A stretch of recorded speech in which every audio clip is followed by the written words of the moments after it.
USAA knows dynamic duos can save the day, like superheroes and sidekicks or auto and home insurance. With USAA, you can bundle your auto and home and save up to 10%.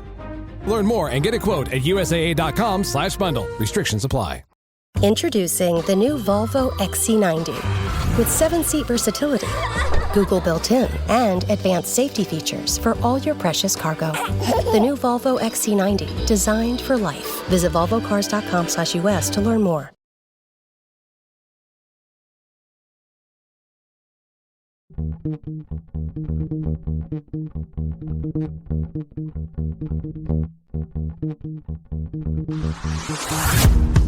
Hey, I'm Amanda from Trifecta Fitness. We're proud to be Clarksville's new Get Fit headquarters. Trifecta Fitness is a state-of-the-art spin and strength training studio. Our spin studio is truly one of a kind in this area, complete with 20 state-of-the-art live fitness bikes and an incredible sound system. Our strength training is done in small groups of 6 or fewer, and all of our strength and spin classes are scalable for every level of experience. Come see us in the heart of Clarksville, just behind MAPCO at the corner of Old Trenton Road and Wilma Rudolph Boulevard. Call us for more info at 931-542-6265 or download our Trifecta Fitness app for a full list of upcoming classes.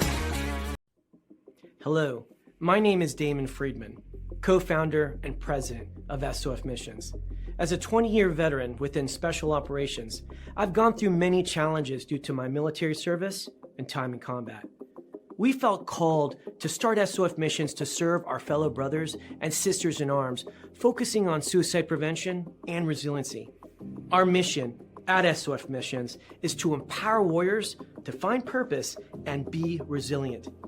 Since 2011, when we started the organization, almost 3 million men and women have deployed to Iraq and Afghanistan. Unfortunately, the scars of war take a toll on their psychological, physical, social, and spiritual health. Many veterans feel a sense of hopelessness and a loss of purpose when they return to civilian life. They feel isolated and alone, unable to reconnect. And in the greatest of tragedies, over 20 veterans lose all hope and take their own lives. Our goal at SOF Missions is to provide veterans the tools and resources so that they don't become a statistic.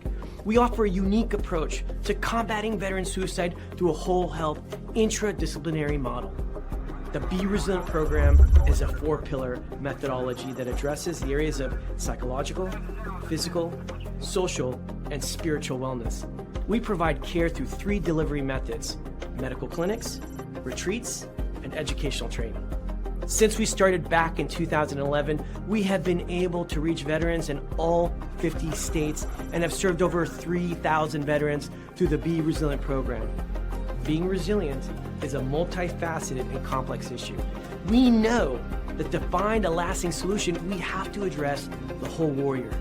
Many challenges cannot be solved by providing the treatments and modalities of just one component, but by tackling them all. Now, we've expanded our services to include law enforcement and first responders. Together, we can make a lasting impact in the lives of warriors across the nation. To learn more, visit our website at sofmissions.org. Proceed to your post assignment. All units proceed to your post assignment. All right. Welcome back. Misfit Nation. Misfit Nation. The Misfit Nation Show. We are a show founded by a veteran and hosted by 2 veterans and a military spouse. Our mission is to get people to tell their stories to the world. If you're an author, share your tips with the Misfit Nation. If you're a musician or an actor, our audience needs to know how they too can get into the business. Coaches, we love our coaches. Come on and share your tips with the Misfit Nation to help them become better versions of themselves. If you are a corporate leader or an entrepreneur, come on and show how you did it and how hard you have fought for success.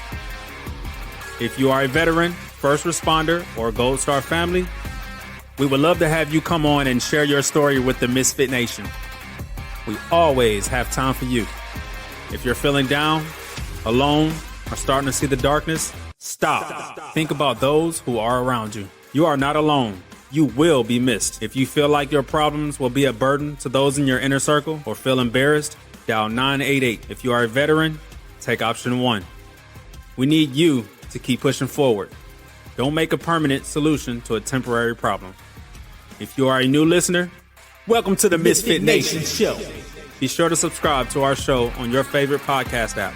Also on our YouTube channel at @the_Misfit Nation. Subscribe and click the bell to keep you up to date on our latest episodes and all of our news. You can also find us on Heroes Media Group and About Face Radio. Now, let's get to the show!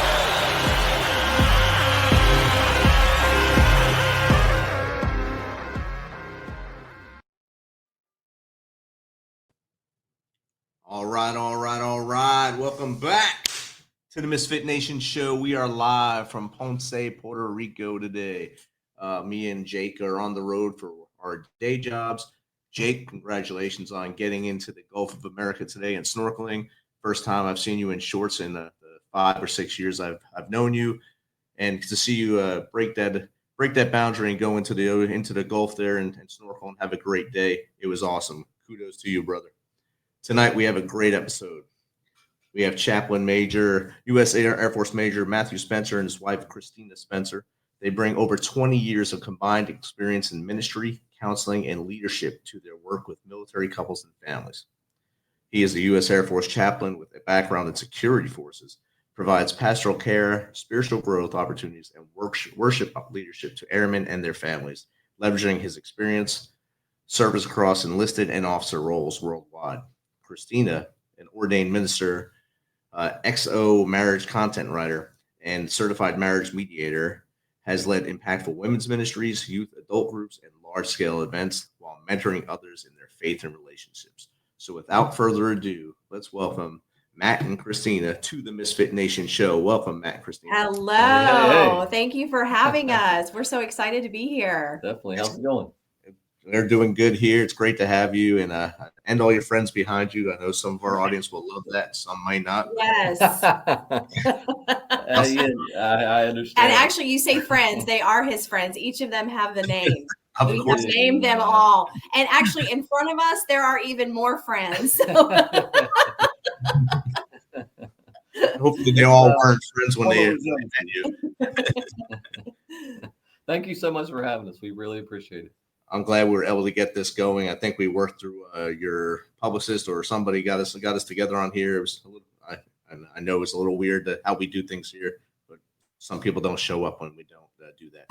You guys did, and you're amped, so it's awesome.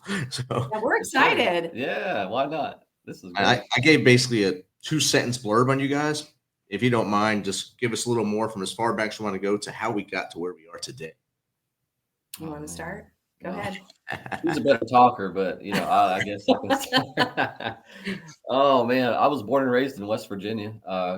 Grew up there after high school, joined the Air Force, and that's a funny story on how that happened. I'll tell that real quick with my options that I had. I had some options coming out of high school. West Virginia, you get a lot of options, right? Yes, my God. Hey, I graduated high school there, so that was the first big step, right? Yes. So, I told my dad, I had a small scholarship to play baseball. I had the option of joining the Air Force, and I had the option of working at Walmart in the sporting goods department. And keep that in mind, because look around. I really wanted into the industry, okay, of the hunting and fishing industry. So He wanted the discounts. The discounts. That's what it was. So, about time to graduate, and my dad's like, "So what are you thinking?" And I said, "You know what? I've really put some effort into this one, and I really don't think I'm ready to go to college. So I'm not going to play any more ball, but." I really want to stick around here, and I really feel like I think the sporting goods department at Walmart is my go-to. I think that's what I'm going to do. And he looked at me and he said, "Tomorrow we're going to the recruiter and you're going to sign up for the Air Force." So that's what I ended up doing. So, hey, that's how I got started, and joined the Air Force, went to basic training. Ended up, going into the security forces career field in 2000. So it's been a little bit, 25 years or so. And that's where I met this amazing young lady right here. Was in Wyoming. And So that's kind of how the connection was made. I was there running convoys, doing different things in Wyoming during 9/11. It was a little sketchy period of time there. And we got really close and started dating for a while. We knew each other for a while, but we started dating and ended up, my next assignment was to Korea. So I had to go do a year remote. And that was tough. That's part of the book, actually, is that period of time where, we were getting married. We got married while I was in Korea, spent our whole first year apart. We don't recommend that. That's not what we're looking for. We're not trying to tell couples that's a good idea. But hey, in military life, sometimes that's what you get, you get thrown. And that's the cards we were dealt. So, flourished through that time, even though it was difficult, but, made it through that, went to Ohio for a couple of years and then got out, went to school and learned of the chaplain program. I honestly was in for 6 years doing that job on the enlisted side and never saw a chaplain, didn't know they existed. And I hate to say that, not trying to cut the chaplain corps there, but I just didn't know they were around, didn't know that was an option. And, really got close with the Lord after getting out and finding my way a little bit.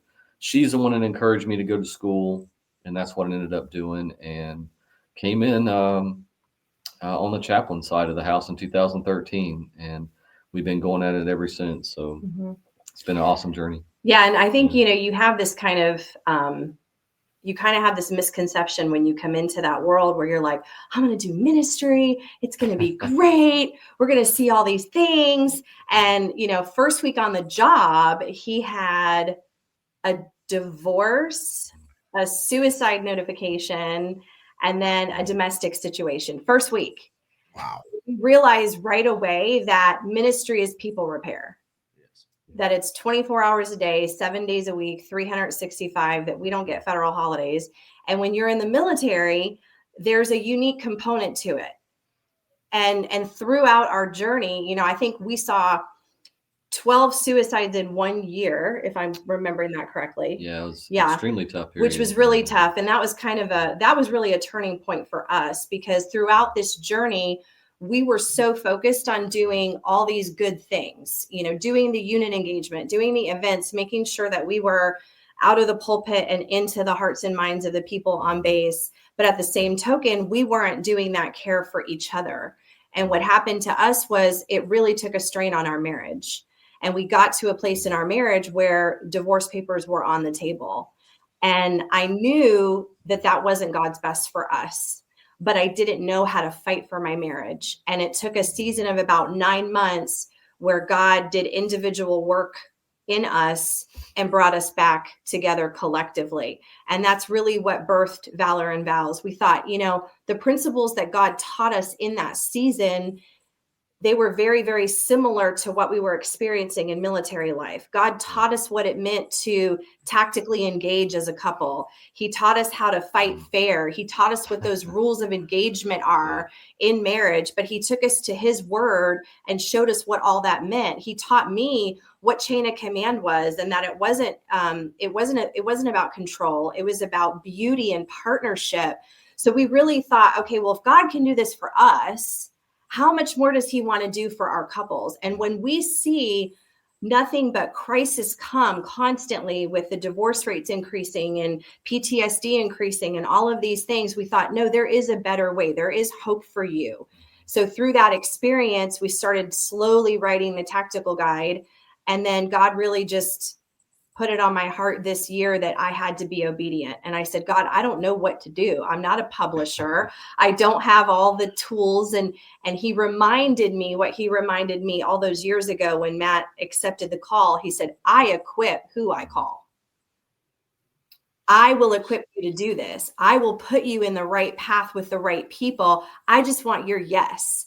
So when we gave him that yes and said, okay, God, use us in whatever way you want, that's when this project was birthed. And we're hoping that, we can, use it as a blessing for other couples to let them know that there is hope for you. If we can be that living proof, how much more can that happen in your life? Absolutely. Definitely. And Jake jumped on and said he got married on R&R from Iraq to his wife, so he kind of I knows. saw that. Yeah. Shout out, Jake. I saw that. That was good. My brother gave a little sweet home Mountain Mama take me home on there. He threw that up there. So that's it.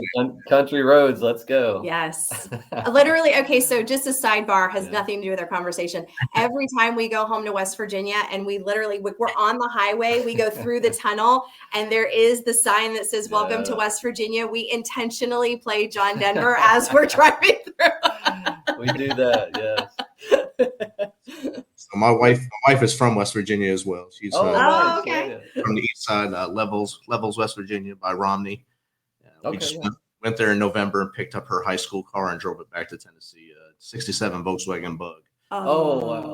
Fantastic. Wow. Yeah, that's nice. So I hear the Mountain Mama stuff all the time. She did graduate high school as well and college. So she's the exception, not the rule as well. There's at least two of us out there. Yeah. Her sister's a doctor in Georgia. So yeah, free. We're good.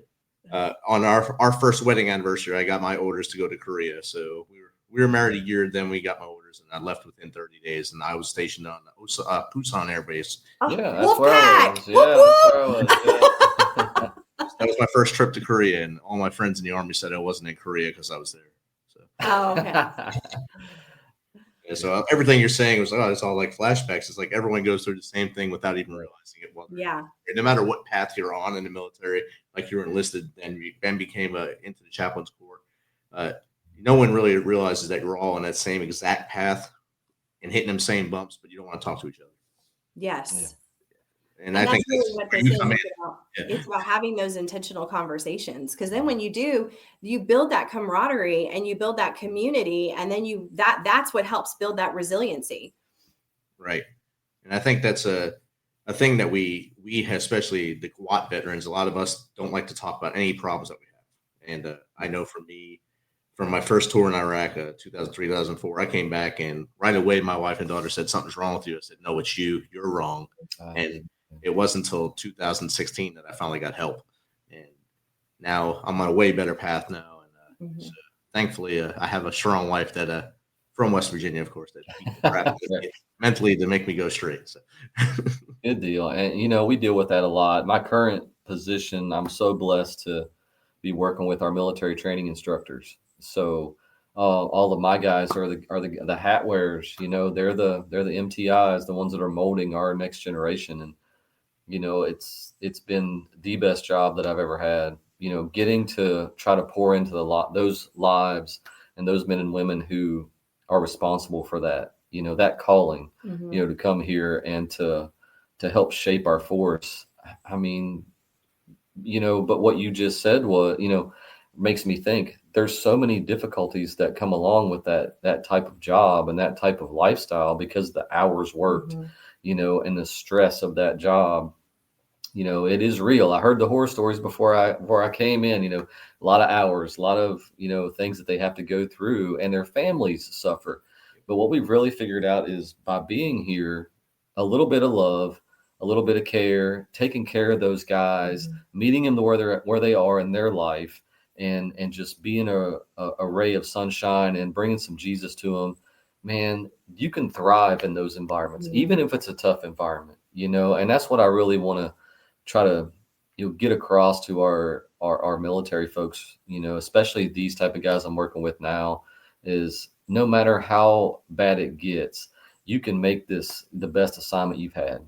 You can make this time a period of growth for you and your wife, you and your family. And man, being able to come in and do retreats for these guys and being able to counsel these couples, which we've been able to do here in this job, and really show them, hey, no matter what you're going through, there's a God that's greater than that problem, and getting them to see, man, faith really is a big aspect of my life here.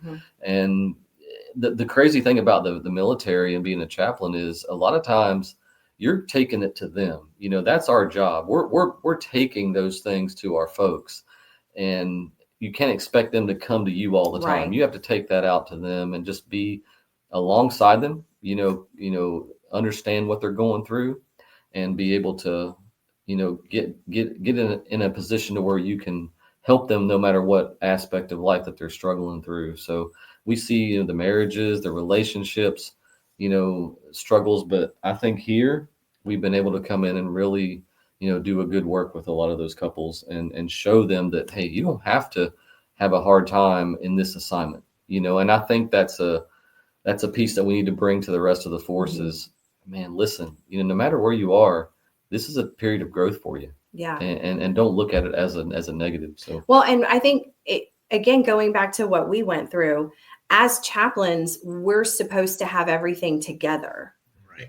We're supposed to be the ones that, everything's perfect. And when we were falling apart, I remember Matt coming to me and he was like, well, who do I go to? I'm a chaplain. I have 100% confidentiality. I can't even talk to you about stuff that I'm going through. So who do I have as an advocate for me? And talking about that PTSD piece, that really weighed on him for so long. And honestly, I didn't know how to help him. It really took me as a spouse going to the Lord and saying, okay, you know the burdens and the weights that he carries. I'm thanking you that you are giving him that counsel. You are giving him that comfort. And you are also giving him that conduit where he can get the health and the support that he needs. So, and we see it all the time, whether it's the NCOs, the first sergeants, the senior NCOs, it doesn't matter. They're in that position of supervision or leadership. And they're like, I gotta be on my game all the time. It'll all just come out in the wash eventually. And what we try to tell them is like, no, consistency beats intense effort every time. If we can have a safe space where you guys can come, even if it's offline, if it's not in the office, if you don't want to come there and you want to go somewhere else, grab a cup of coffee, do whatever you want to do, we want to be able to provide that for you. Because if we can have these intentional conversations and do what Matt likes to call the proactive primary care, we can stop doing triage. Right. Definitely, yes. And I think a lot of the chaplains, people are afraid to talk to them because of the confidentiality thing. Some people don't trust that confidentiality clause there. They think it's not real, or they don't think it's going to actually work for them. And for me in Kandahar, Afghanistan, 2010, I lost my first soldier on my third deployment. And the chaplain and me, we're polar opposites, obviously. I was going outside and he was trying to always bring me in and do some spiritual guidance with me, and I would push him away. And then this happened, and he was the first guy that came to me and just sat down with me and talked to me while I was in that spiral of what to do for the rest of my platoon. How do I get through this? What am I supposed to do? And Chaplain Sheets was the guy. He said, look, we're going to get through this together. I'm going to take care of you. You're going to take care of them. And together we're going to get them all home. And that was my goal, just doing my best to get them home without losing another one or them doing something to get on CNN. Mm-hmm.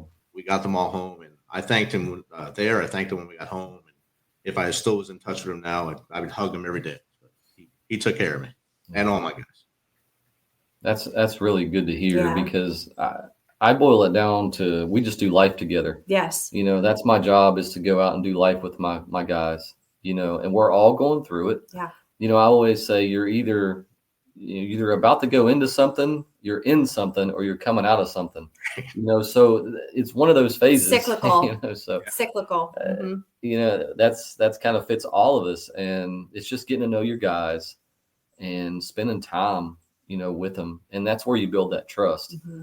And you go back to that confidentiality piece, honestly, in a new unit, it can take 8 months or so, to build that type of trust. And, when you're on a 6-month deployment, that's tough. Yes. So you really got to hit the ground running. So I get it. It's like, man, do I really want to talk to this guy or not? Yeah. And for us, it's going in and really, hitting the ground running, like I said, and getting to know everybody, getting to know their kids, getting to know their family, knowing what they're going through and just doing life with them. Yes. And I think that's the biggest key to success in what we do as a chaplain side, for sure. And it sounds like he did a great job with you and taking care of those guys. So that's really good to hear. He got us all back, and we're all still whole. So it's a good family. That's where the Misfit Nation came from, that platoon. So that's awesome. That's awesome. Big circle for that. So. Yeah. And I know a lot of guys when they're in those instructor positions, like they are to where you are, they feel guilty that they're not going forward with their brothers and sisters that they were with in their last unit. So they kind of hold that, oh, I'm not doing anything because I'm here. And they still neglect their family without even realizing it, because they don't think what they're doing is as hard as what they did when they were overseas or wherever the Air Force would send them. Do you find that as a problem as well? Yeah, I've seen that because, man, it's such a diverse group, you know, and there's so many career fields that they all come from. Well, you got to think, you know, as instructors, we typically get some of the best from every career field that are there doing a developmental assignment, as they call it, you know, within the Air Force, because they're coming there to develop outside of their normal career field. So like you said, it takes them away from that normal mission set, and they don't deploy here, you know, and they're coded to a place that they don't have that opportunity to deploy, because they need those instructors here to develop our trainees. So yeah, and then they go back to that space and they're kind of trying to figure it all out again. Or those folks are seeing them come back to the unit or come back to a new assignment, and they're like, where have you been for 3 or 4 years? You know, and it's like, well, I've been doing this, you know, and so I see a lot of them kind of struggle, honestly, with the transition piece. And that's something we've really had to work on with our guys, is how do you transition from this environment, which is pretty intense, you know, long hours. You know, right now they're working 6 days a week, 10-hour shifts. That's the standard. You know, hopefully they get that one day off, you know, and so a lot like a deployed setting, you know, and that same type of tempo, you know, and so when they go back to that career field, how does the family transition to that? And we see a lot of friction there, you know, and how to get them back into that normal mindset of, okay, I can go back and do my normal AFSC now. You know, I can go back and fit back into this unit. So that's one thing that we really work on, you know, with our folks here, because you're here doing that job for 3 or 4 years nonstop, developing, you know, trainees and developing airmen, and bam, here you are back in, you know, cyber career field, or you're back here in your security forces career field, or you're over here in medical. You know, how do you fit back in? You know, and that's probably one of the hardest things that they go through. We try, we intentionally have at least a 6-month period of time that if we can teach them how to plan to transition back into their, you know, their career field, it's a lot smoother. We find that that's a much smoother way of handling it. From the spouse's side, though, it's quite interesting, because they have said to me many times, sometimes I feel like a deployment would be better, because in a deployment, I have autonomy to just kind of like run the household. The kids are used to him not being gone. We don't have to worry about it, or her being gone, or whatever the situation is. But in this environment, the tempo is so high that when they're here, they're not here. And so what I try to teach them is, okay, having that normalcy, making that time that you have with them quality versus quantity. What does that picture look like? You know, because again, this is just for a season. It's not for the duration of your career. This is a short stint in time, that if we can give you these tools to help you guys navigate this tempo, navigate communication, navigate your home setting, you know, get those things set up for success, it makes it so much more, you know, powerful and so much more fruitful for them in the long run. Definitely. We got a question from the audience here. From @WhiskeySoul, what are some of the most common challenges you see in military marriages, and how do you help couples overcome them? Thank you, Whiskey Soul. Yeah, thank you. That's a great question. I will tell you, the funniest thing is people think that the military is what causes the challenge. Right. And what we have found in over 20 years of doing this, it's not. It's the things that you have brought into it that haven't been addressed prior to bringing into it. What it does do is it definitely makes it rise to the surface, and it could amplify it. Anything, you know, I will tell you, one of the top things that we see is a misalignment of priorities. You know, we talk about in our book that your marriage is your mission. And we teach couples that the way that God created priorities is that when you put him first, then you put your spouse first, everything falls into place. It's just like that oath of office, to put that service before self. So when you align those priorities, it's not that your challenges change, it's that you're better equipped to handle those challenges. Does that make sense? Yeah, that makes a lot of sense, because just think about it in a mission, in a military mission. The problems don't change a lot of times. A lot of times it's the same type of mission you're doing. It's just, how are you tackling that? What are your priorities? What's the foundation of it? And that's what we see with our couples. So with that question, I'm going back to what she said, misalignment of priorities. That's the biggest thing that I see as a chaplain dealing with couples, is that, and a lot of times you think, oh man, every couple that comes to you is going to have this big giant, hurdle that they're going to have to overcome. And it's just a life-changing circumstance. You get those every now and then, but they're very rare. What you get is a misalignment of priorities within that marriage and within that relationship, whether it be communication, or whether it be time, or, whether it be the kids or finances. I'll listen to those couples come in and talk for 30 minutes and then ask them, hey, by the way, where does God fit into your priority alignment? What position is he in? And they're, well, he's 7th or 8th probably. And, and I'm like, I smile at them and they look at me like, oh, the light bulb just popped on. And it's like, listen to me, this is why you're having some of these struggles. And guess what? The good news for you is it's easy to fix. And here's how we do it, and so to us, it's a misalignment of priorities, getting God out of balance. You got to have him at the top. And once you run your life and everything through Jesus first, and you're utilizing your faith and your personal relationship with him, that feeds into your marriage, which feeds into all those other things in your life and your family. And those priorities really start to line up. So it's really us just doing some, it's kind of like if you were going to the chiropractor and all your vertebrae, you got a couple out of a line, well, they pop it back in. That's kind of what we try to do as well. And we see those big ticket items. We see that post-traumatic stress. We see the transition coming back from deployment. We see the suicides and how the families have to deal with that. But I will tell you, even in the alignment of priorities, what that does is it does this. It lets you know that you are never alone and you are never without help. So when you're facing those big challenges, those big rocks, those crystal balls in your life that all of a sudden break and cause this major catastrophe, when you have those priorities aligned, you're able to work through those things and come out on the other side with victory, because that's what happened to us. Once we aligned our priorities correctly and we individually cultivated our relationship with God, all of the stress that we were facing in our marriage, we were able to work through together, because then guess what happened? We realized that we were a team, and we were working together, not against each other.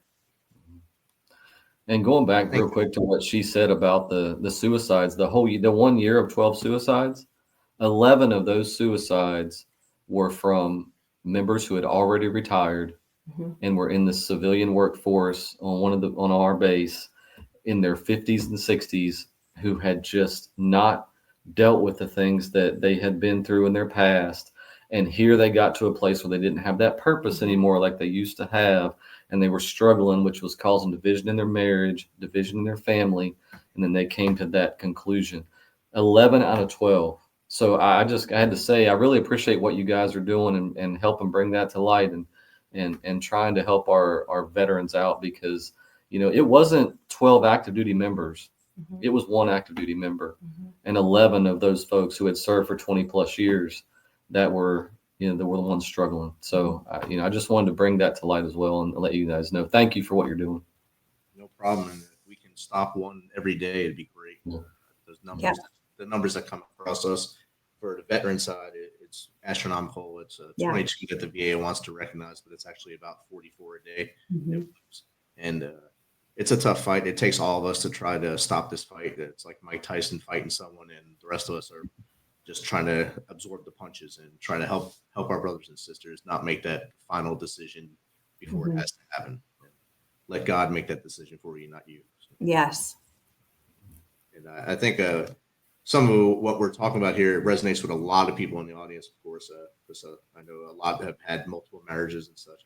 But as a leader in the Army, I've seen so many people go through things in the Army that came from how they were brought up, things they seen growing up, and not from what happened in the Army. So they bring that luggage with them, And whatever they learned growing up, that cultural, the values and norms, is what they bring in, and it's going to happen. It's going to be reciprocal and cyclical throughout their career, and that's why we wind up with the high divorce rate, or all the arguments and domestic stuff in the military, because it's a fishbowl.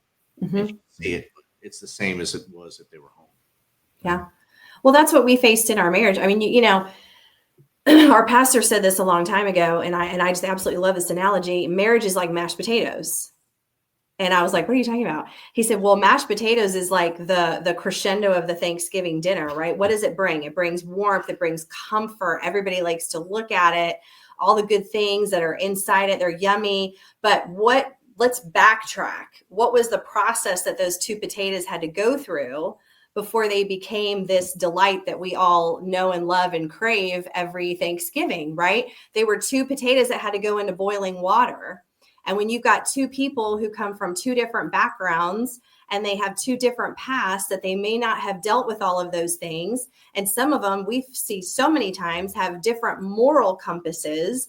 And now you're putting them together in this one environment called the amazing military that we love and we serve. Fireworks go off. And if you don't have those tools to be able to navigate that effectively, you're not setting yourself up for mission success. And that's one of the things that we draw our couples back to. You know, military teaches you all about how to have mission success. We don't want to have mission failure. And there are goals that you have, but there are systems in place to achieve those goals. Marriage is no different. We want you to have success in your marriage. We want you to know that it's possible to have success in your marriage, no matter what the military life looks like, but you have to have those tools. And when we can give you those tools, then you don't see those things happen. Right. And if you don't have those tools, those mashed potatoes just wind up being potato pancakes tomorrow. Exactly. And nobody wants that. Yeah. Nobody wants that. There's not enough syrup for those on the second. Yeah. I mean, some people might like it. I can't say everyone won't like it, but I know I wouldn't. Yeah, I'm good on that. We got another question. This one's just for you, Kristina. Oh, no. From MK109 Free. How does your experience writing content for XO Marriage influence your personal approach to mentoring and ministry? Thank you, MK109 Free. Thank you. So the content that I've written has really been from our military journey. It was funny when we were approached through XO Marriage to be able to provide that content for them. They saw that there was a gap in military marriage content. And they said, you know, you've been on this ride for 20 years. You've got all these experiences. You know, how would you guys like to do, you know, some work for us? And I jumped at the opportunity and said, absolutely. Because it was a lot of what I was already doing. It was a lot of the mentorship and the ministry that I was doing on a very small level within our local based community that now God gave me an opportunity to bring to a much broader audience. Awesome. Thank you, MK109 Free. And a directed question. I haven't had one directed at one person. I hope I answered your question. I get another question like that. Tell us about the process of writing the book and what made you think to write the book instead of just staying with the approach you were going with. I know. I always, tell folks, hey, we didn't write the book because we thought we had it all figured out. No. We wrote the book because we've been through some stuff. Yeah. We've been through those hurts. We've been through those trials and tribulations. And, why sit back on that? I tell my guys all the time, if you've been through something significant, I'll look at them. Have you been through something significant? Yes. Here it is. And I'm like, they're passionate about that. Mm-hmm. Use that. Mm-hmm. Use that to help your fellow brothers and sisters, help the next marriage, help the next relationship. And I feel that's what was on our heart to really try and do was, hey, we screwed some things up. How do we turn around, use that and show how the Lord can come in and heal those areas of your life, how he can transform things. And, by doing some things wrong, we learn how to do some things right by utilizing God's word. So I think for me, that's that was the biggest piece. In teaching marriage curriculum for several years, there are no shortage of good resources that are out there. I mean, they're all wonderful. What we kept finding out when we were doing retreats with our military couples was they kept saying that this is so great, but it's not really speaking to us. We need something that speaks to us. And my heart behind this was, okay, God, out of all the experiences that we had, as Matt said, all the things that we did wrong, how can we give these couples a simple, practical, tactical approach to marriage? And that's where these 16 imageries came from. And in that, I had a lot of spouses that came to me and said, I don't know how to pray. I don't know how to introspectively, ask myself questions and think about things. And I said, okay, well, Lord, help me figure this out. So we structured it. It's, a tactical guide. It's very short. It's very succinct. It can be done as a individual study, a couple study, a marriage retreat, a conference, however you want to do it. But each section has discussion questions or things that you can just ask yourself. And at the end of every chapter, we've given you the prayers that really God gave us in that season that we're now giving to you as a tool. Not saying that this is the way, but it's just to get you started. And that was really one of the things that God just laid on my heart to do is in our world, we have so many things going on. And that was another thing I kept hearing. I don't have time. I don't have time. I don't have time to read a book. I don't have time to do this. Well, this is structured where you can literally take 5 to 10 minutes of each day and just do one little section. So we wanted something that was impactful, that was authentic, that was from our own experience, but we also wanted to give them tools that were simple and tactical that they could apply in their daily lives. And if you look at the chapters, I mean, you can see it's all military lingo, right? All the chapters are, and then what we do is take that and transfer it back to God's word and show how similar God's word can be, and the principles of marriage and his plan for our marriage, and how similar that is to what you do in a marriage that makes a marriage work, and tying all that together and really showing, hey, this is the way to success in your marriage.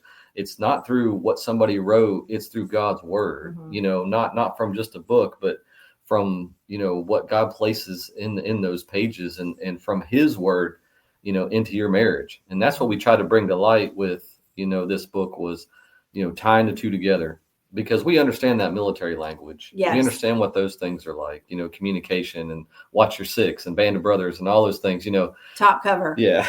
Top cover, and think about it, all those things are biblical principles. Yeah. And that's kind of what we really wanted to show our couples is, here's how you do this thing right. And I know, I don't want to take up too much time, but sometimes when we approach the word of God too, a lot of the feedback that we would get from couples is that they would think it was too hard.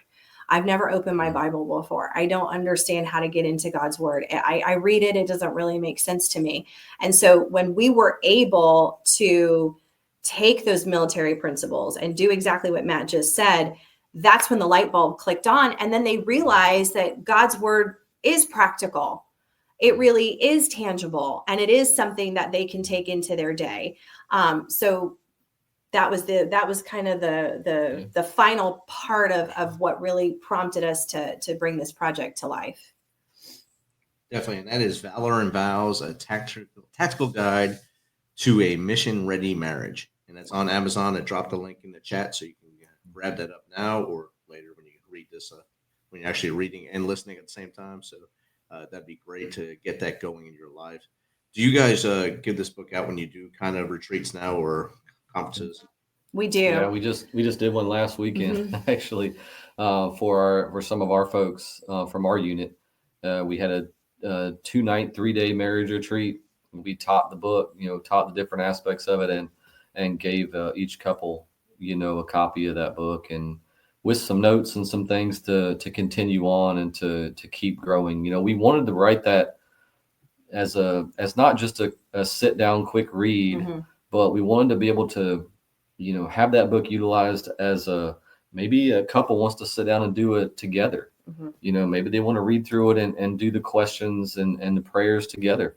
Maybe a men's group wants to get together and say, okay, men, let's strengthen our relationship. Let's do this book together as men. Same thing for the ladies. So we tried to design it in a way to where it could be utilized for a lot of different things, to include retreats, and it worked out well this weekend. A lot of great feedback. It's actually been used for some of our command spouses as well, from another chaplain who went and did that, and great feedback there as well. So that's our goal, is to get that content to our folks, that hopefully they can gravitate toward that, because it's real to them, because we're living that life together, and it speaks directly to them as military couples, and that's our primary goal. Yeah. And while it is for sale, we also do raise funds to be able to provide those resources for free, because we never want a couple to say that, well, I don't have the money to buy the book, or I can't do it, or whatever. So we always want to do whatever we can to make that available, even more so in the long term than what we've already done. Outstanding. And we got another question from the audience, and I said I'd never get pinpointed questions, but I got another one this time. It's for you, Spencer. So at Nancy Lee 82. Oh, that's a good one. Chaplaincy, your time and security forces shape your approach to spiritual leadership in today's Air Force. That's a big one. Oh man, so yeah, that's one that hits home for me. Like I said, I joined the Air Force in 2000. All of us know what happened about 18 months after I joined. Those attacks happened. Those towers were hit, and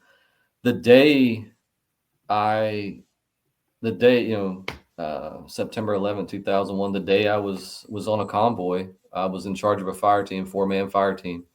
And, I can remember as a young airman first class, here I am, with 3 other guys that I'm in charge of, and never thought that anything like that would happen. Just at that point in my life, young, still learning, still super green. And I remember we didn't have the communication we have nowadays. You didn't have social media. You didn't have the cell phone texting and all that stuff that we have today, where all that info is readily available. We didn't know what happened. So we just came off of this convoy, went to turn our weapons in, was told to go to the briefing room, and await our next, orders. And I remember they didn't really tell us then what happened. They just told us to get back to where we were originally located. They sent us to a certain position to, where we would be for the next several days. And I can remember we got to our location and we turned on the TV, and we all just sat there and we turned on the news, and we kind of saw what was going on. They were doing the replays of the second plane hitting that tower. And I remember sitting in that little room on a couch with the 3 other people that were on my fire team, and looking at their faces, and none of us said a word.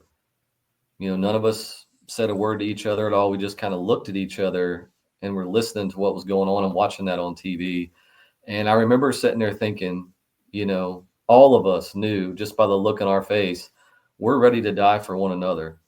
We love each other. We're here to take care of one another, and we're going to do everything that we can do to support what we have signed up for and what we raised our hand to do. And I remember right then is when it hit me how serious the job was, and how important that each one of us were to the mission. Nobody was, less important. Nobody had a harder job. It was just, hey, we're here together. Let's get this done. We're going to take care of one another. And I can remember, like it was yesterday, that's when I grew up. That's when I became an adult. That's when I became a man. Right there was in that very instance. And knowing that I've got to do everything I can to protect these 3 other members of my team. And, we ran convoys for another 1.5 years straight, and, kind of settled down a little bit. I PCS to another assignment, and, got out after 6 years on the security forces side. Really wasn't my calling on what I wanted to do the rest of my career. And I was a little bit lost, at that point. And I can remember, talking with Kristina and figuring out, how can I go back and help these guys? because I know I needed help in that moment and I didn't know where to get it. Yeah. I didn't know where to seek it out. And, so many people make mistakes, in life when you're at that point. And I remember learning about the chaplain candidate program in the chaplain corps. And, like I said, I'd really gotten strong in my faith at that point. And I was like, I'm from West Virginia, right? So I was like, I can't go to school. Like, we don't go to college. I'm not going to go back to, I'm not smart enough for that.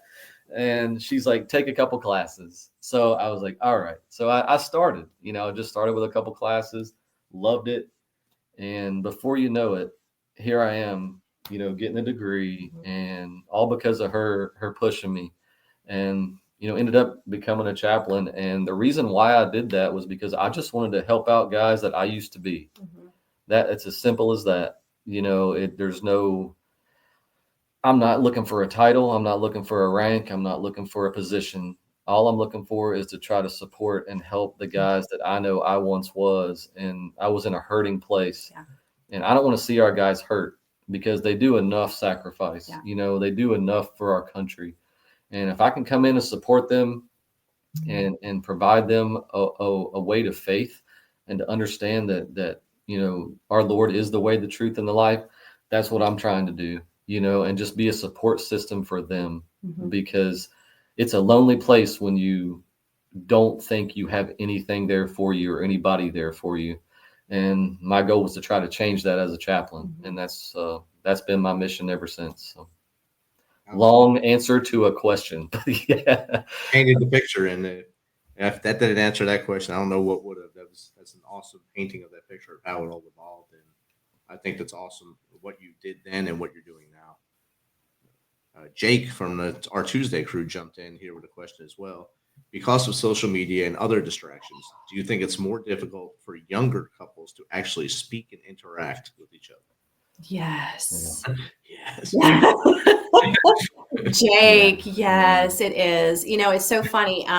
We had our couples retreat this past weekend, and one of the biggest things that the spouses would tell me is, I cannot deal with the work chats.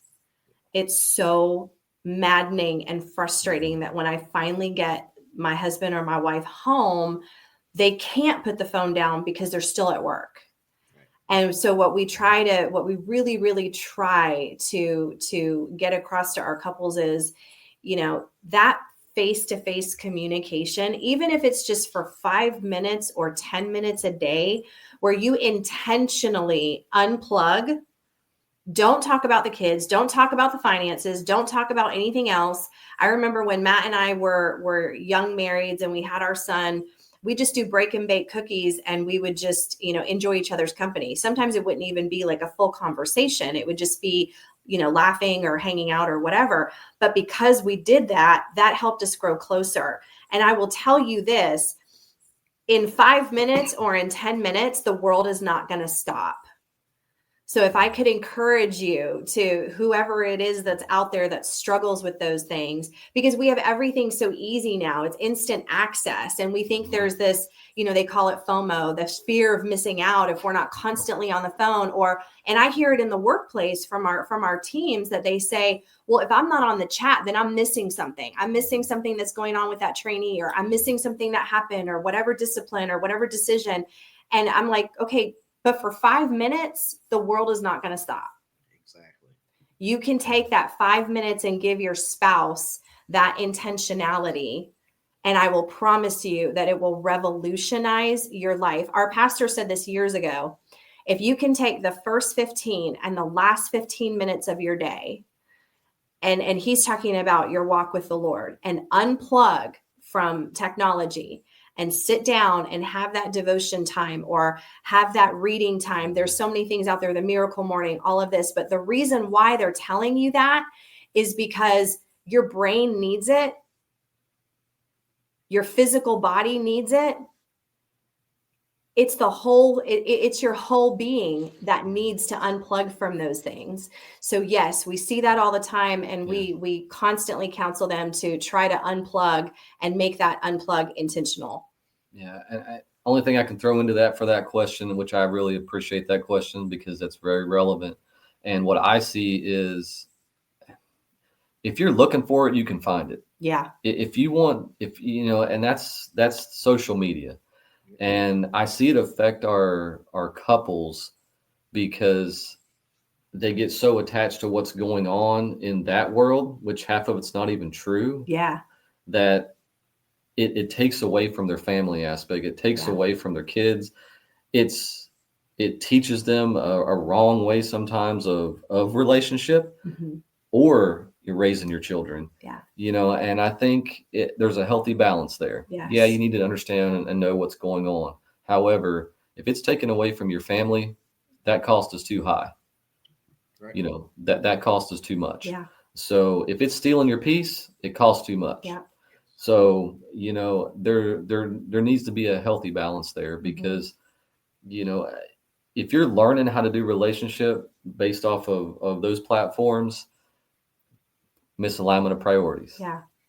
Get back to what we talked about before. Yeah. There's a whole bunch you missed on that one. Yeah. In my book, 13 Step Guide to Success, I tell people to look up 3 inches and stop walking head down on your phone. There's a whole lot out there.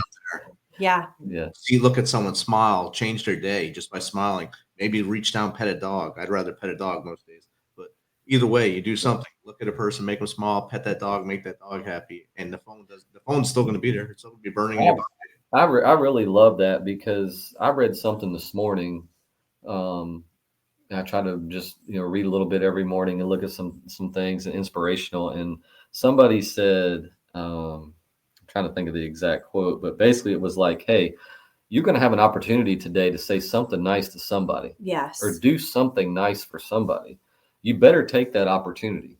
And man, if we all live by that, this will be a lot better place. Yes. Because imagine that. I mean, every day I go to work, obviously in my career field, I have an opportunity to brighten somebody's day, but am I doing it? That's my question. Yes. I have to make sure that, hey, every day you need to go make a difference to somebody. Yeah. And I tell my instructors that all the time is, listen, whether you say a word to a trainee today or not, they're listening and they're watching. Mm-hmm. You're making a difference in every single person's life. So, I think too, getting away from social media a little bit as couples, even during our retreats, we don't let them get on their phones during our retreats while they're in. If they do it after they leave the session, then that's okay. But hey, you're not going to be taking phone calls during our retreat. And it's so funny because in the beginning of it, it's so crazy. Like there's an anxiety. Yeah. There's that anxiety, but then they start to relax a little bit, and then they start to engage, and you even see like their posture changes, everything. And sometimes when we're so caught up in what's going on in front of us with our phone, what is that doing? It's breeding isolation.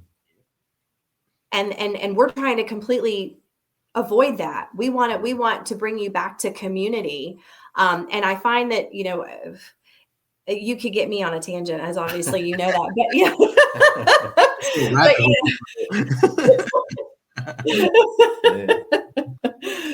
but we're so long-winded. I know. Sorry. It makes an hour go by very fast. Thank you for that question. Yeah, that was a good one. We have follow up with us after if you want more. We have one more question in the chat, and then we'll start our tail out of here. This is from Bob in Akron. What advice would you give to young couples just beginning their journey in military life? Thanks, Bob. Oh, I love this one. Yeah. Okay, for the spouse, I will tell you, I was raised in a military world where community was everything. My military sisters were my ride or die people that I leaned on in those times when he was gone and I didn't have someone to help with our son or doctor's appointments or all of those things. I would say to the young couples, don't forsake your military community. The other thing I would tell them is this: as a spouse, you take that oath of office with your service member. I actually made a spouse's oath of commitment because to me it was so important. I wanted them to understand that. But I look at them, I'm like, okay, and it's in our book, what is that oath of office? I want you to recite that, and I want you to meditate on it, because you're taking it with them. Our picture might be different. We might not get the awards. We may not get the accolades, all of those things, but that commitment, we're on this together. We're on this journey as a ride or die team. And when you approach it that way, your marriage will be that much stronger.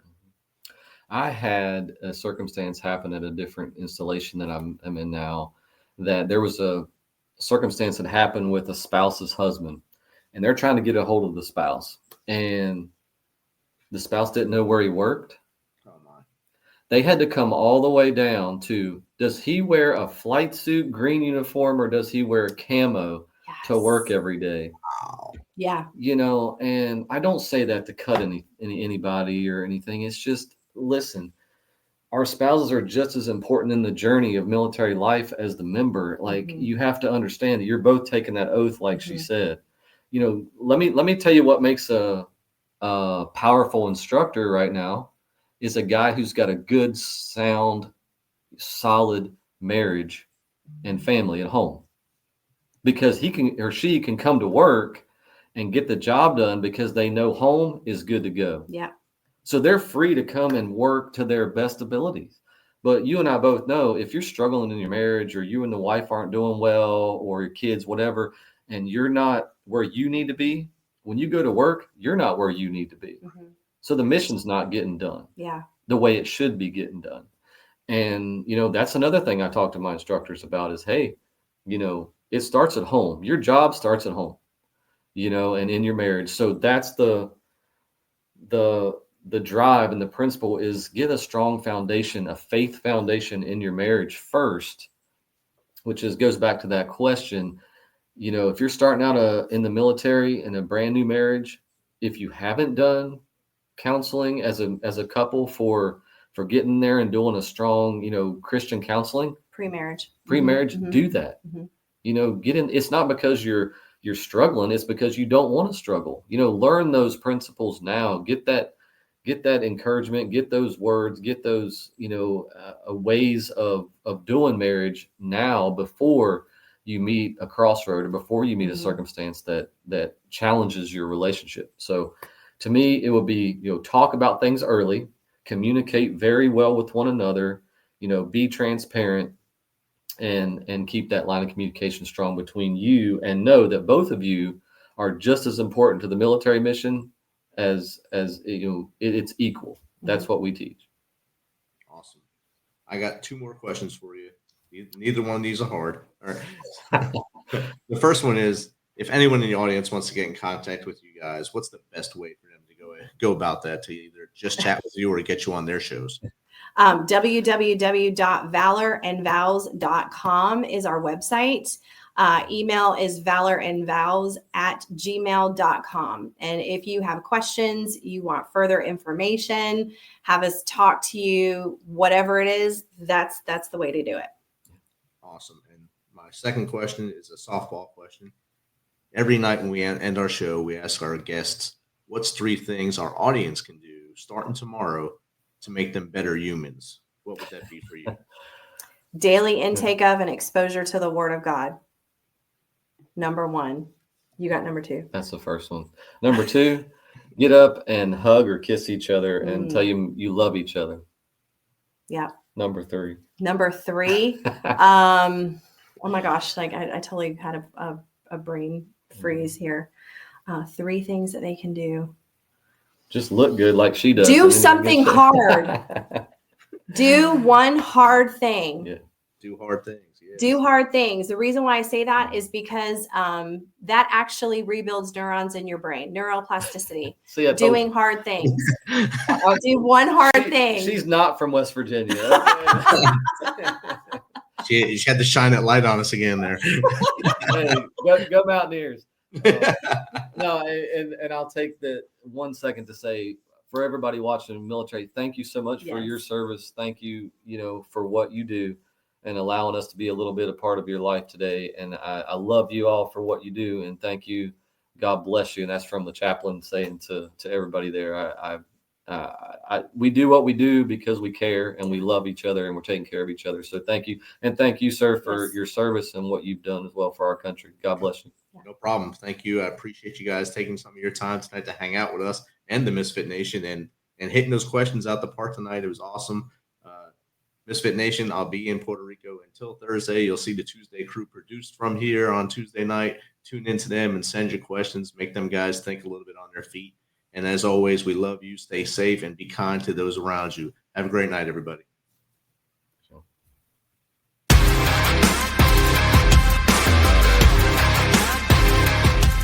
Thanks for checking us out and being a part of the Misfit Nation show. Don't forget to visit our website at themisfitnation.com. That's themisfitnation.com. Check out all our past episodes and get some of the great Misfit Nation gear for you and your family. As always, be humble, stay hungry, and keep hustling because we are Misfit Nation. Misfit Nation.